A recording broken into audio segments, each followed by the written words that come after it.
What's up, guys? It's me, Homeless Drac, which is to say we're about 3 days here into the growth of Beard Drac, the glorious return. And does anybody else, does this happen to you? Does this happen to anybody you know? In this stage, for some reason, it comes in with like a spiral, like it's trying to do mana swirls on my cheeks. I don't know why it does that. It's very frustrating. It looks really silly. So I'm gonna get that out of the way on the front end so I don't have to be self-conscious about it. Anyway, something that Hasbro should be self-conscious about is this Fortnite tie-in. Mostly just that they keep doing it.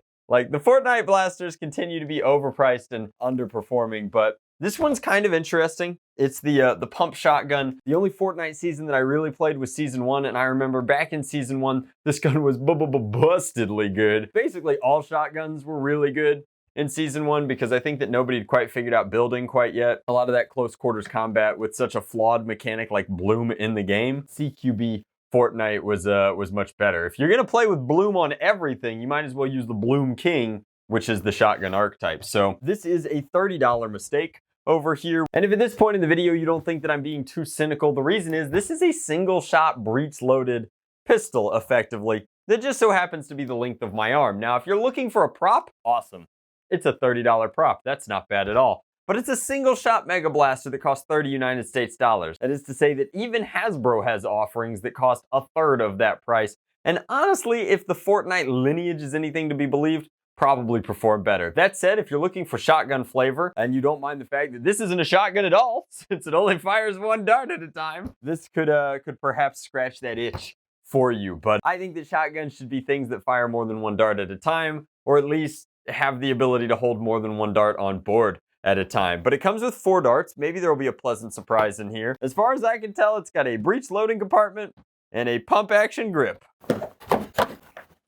Blaster itself is pretty front heavy, lads. It does spin, not quite Terminator slinging action, but if you have long enough arms, you can get one good rotation in there. Do be careful though, because it would also be really easy to clock yourself in the chin with it if you did it wrong. Comes with funky iron sights. Again, maintaining that kind of cartoony vibe that Fortnite needs. And in a world where Hasbro is effectively just sending you a pump action shotgun silhouette, they need to kind of maintain some of that Fortnite cartoonishness to keep that old E for everyone rating. Am I right, guys? The grip is actually quite good given that, you know, it's modeled after a real steel pump action shotgun grip. The travel on it is smooth. The prime isn't that bad. Then to load the blaster, note, there's actually quite a bit of room up here. Even my fingers are not long enough to reach all the way in here. So you're gonna have to load it through the breech, which is another step.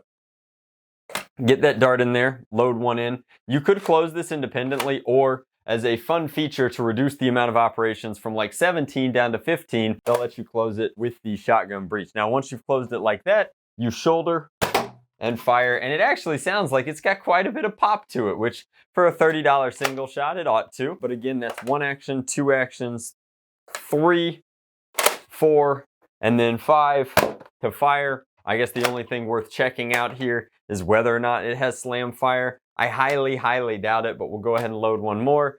Hold down our trigger back here.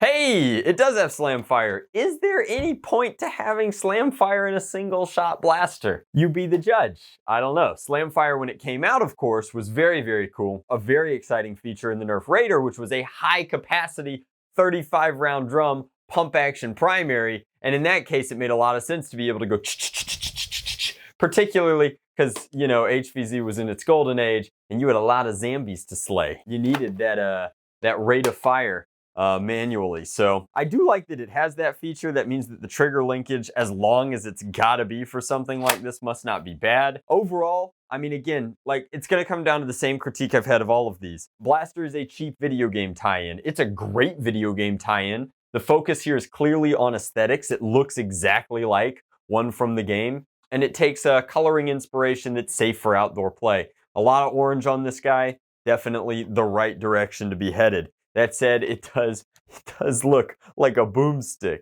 For a premium video game tie-in or a cosplay piece, Hasbro did not do you the service of throwing an extra 5 cents in paint on the other side of the blaster. You're gonna have to settle for one orange NERF logo here and a black Fortnite logo here. This side doesn't look as great labeled to camera anyway, what with all the warning labels here, but they've done an excellent job of, since they're not painting it, using separate colored plastic pieces, so that it looks like a more interesting and involved design. After all, they only used 3 colors of ABS plastic here, so they definitely had to make them count. Now, while I don't think that anybody's going to be making their purchasing decision based on the performance of this blaster, I feel like in the interest of making a comprehensive review, I will tell you guys that the ergonomics are sweet, and the FPS is going to be downstairs over the chronograph outside. Hey, it came back.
Alright guys, so we're out here.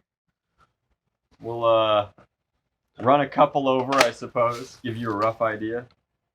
And honestly, 73 is elite standard. Elite standard with Mega Darts means that there might even be some merit to microing this down. If you just have no idea how to make a good Springer Nerf blaster, it would be really easy to print a new barrel and shove it inside there, micro this down. Yeah, I mean, 78 isn't bad. I still don't think it forgives the egregious price point for what's effectively a one-shot pump, but like 72, 78, well, nobody's nerfed. 56, and then we'll put one down range, give it a level shot, see what kind of ranges we can expect. Again, like, Mega started really strong, and with offerings like the Centurion being a phenomenal silhouette, although a poor performer, into the Thunderbow, which performed very, very well, the bar has been set for Mega in a way that like none of these integrations have really been able to maintain.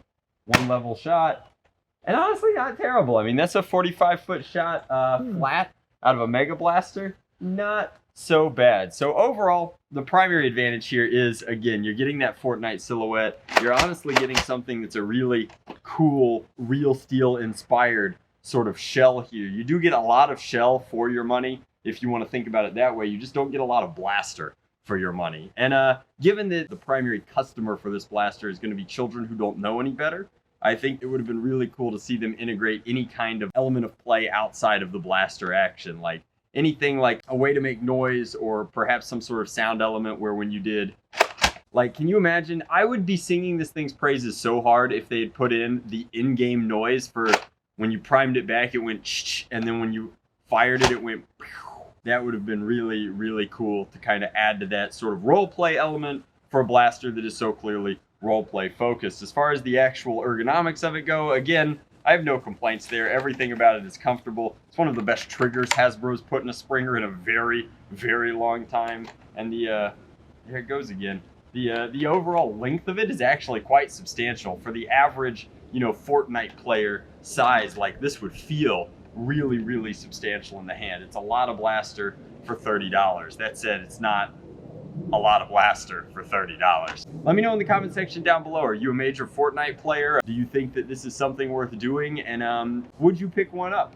And then I guess as like a fun little YouTube game, if you guys get this video to 1,000 likes in the first day, I'll live stream Fortnite on YouTube the night that it goes up. And you guys can just laugh at me being miserable. That'll happen at 10 p.m. Eastern Standard Time. This video should probably go up 8 hours before that. So you have 8 hours to make me sad, guys. Throw me a thumbs up. Don't forget to subscribe and hit the bell for some unbiased, independently reported blaster reviews coming at you. Much love. Blast on.